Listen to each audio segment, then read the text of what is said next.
மதுரையில திருமணமாகி 18வது நாளே தவிக்க விட்டு கணவர் அவருடைய குடும்பத்தினர் லண்டன் சென்று விட்டதனால கணவருடன் சேர்த்து வைக்க உதவி செய்யுமாறு மாவட்ட ஆட்சியர் கிட்ட இளம்பெண் மனு அளித்த சம்பவம் தான் இப்போ பரபரப்பை ஏற்படுத்தியிருக்கு.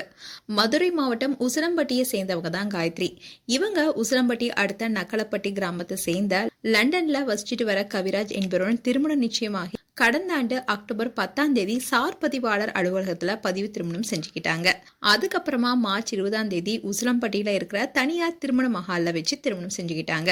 திருமணத்துக்கு 50 பவுன் தங்க நகையும் 10 லட்சம் ரூபாய் வரதட்சணையா கொடுத்ததாகவும், என் கூட வாழணும்னா கூடுதலா 10 லட்சம் ரூபாய் உன்னுடைய அப்பா கிட்ட இருந்து வாங்கிட்டு வான்னு காயத்ரி கிட்ட சொன்னதாகவும், அப்படி கொடுத்தாதான் நான் உன்னை லண்டனுக்கு அழைச்சிட்டு போய் வாழ்வேன்னு தன்னை அடிச்சதாகவும், திருமணமான 18வது நாள்லயே தாங்கிட்ட சண்டையிட்டு தன்னுடைய வீட்டிற்கு அனுப்பி வச்சுட்டு அவரு குடும்பத்தோட சேர்ந்து லண்டன் போனதாகவும், அவங்கள என்னால தொடர்பு கொள்ள முடியலனோ போலீஸ் ஸ்டேஷன்ல கம்ப்ளைண்ட் கொடுத்தும் கூட அவங்க எந்த நடவடிக்கையும் எடுக்கல. அதனால என்னுடைய கணவரை இங்க அழைச்சிட்டு வரணும், அதோட என்னுடைய கணவருடன் சேர்த்து வைக்க கோரியும் மாவட்ட ஆட்சித் தலைவரிடம் இளம்பெண் காயத்ரி மனு கொடுத்திருக்காங்க.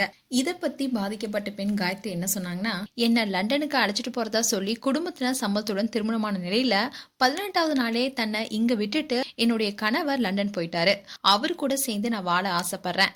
இங்கிலாந்து நாட்டுடைய குடியுரிமை பெற்றதுனால அவரை என்னால தொடர்பு கொள்ள முடியல. காவல் நிலையத்துல புகார் கொடுத்தும் கூட அவங்க எந்த நடவடிக்கையுமே எடுக்கல. அதனால என்னுடைய கணவரை மதுரைக்கு அழைச்சிட்டு வந்து பேச்சுவார்த்தை நடத்தி அவரு கூட சேர்ந்து வாழ ஆசைப்படுறோம். லண்டன்ல இருக்க என்னுடைய கணவரை இந்தியாவுக்கு அழைச்சிட்டு வர நீங்க தான் உதவி செய்யணும்னு மாவட்ட ஆட்சித் தலைவர்கிட்ட மனு கொடுத்திருக்கேன்னு அவங்க சொல்லியிருக்காங்க. இந்நிலையில காயத்ரியுடைய கணவர் கவிராஜுடைய பெற்றோர் தரப்புல விசாரிச்சிருக்காங்க. அப்போ அவங்க என்ன சொல்லியிருக்காங்கன்னா, திருமணம் முடிஞ்சதுக்கு அப்புறமா அந்த பொண்ணு அவங்க அப்பாவுக்கு கடன் இருக்கிறதாவும், அதுக்காக 50 லட்சம் கொடுத்தாதான் லண்டனுக்கு நான் வருவேன்னு சொன்னதாகவும், என்னுடைய மகனுக்கு அந்த பொண்ணை பிடிச்சிருந்த காரணத்தினாலதான் 1 ரூபா கூட வரதட்சணை இல்லாம திருமணம் செய்து வச்சோம். இது தொடர்பா கூட நீதிமன்றத்துல நாங்க வழக்கம் தொடர்ந்திருக்கோம்னு சொல்லியிருக்காங்க.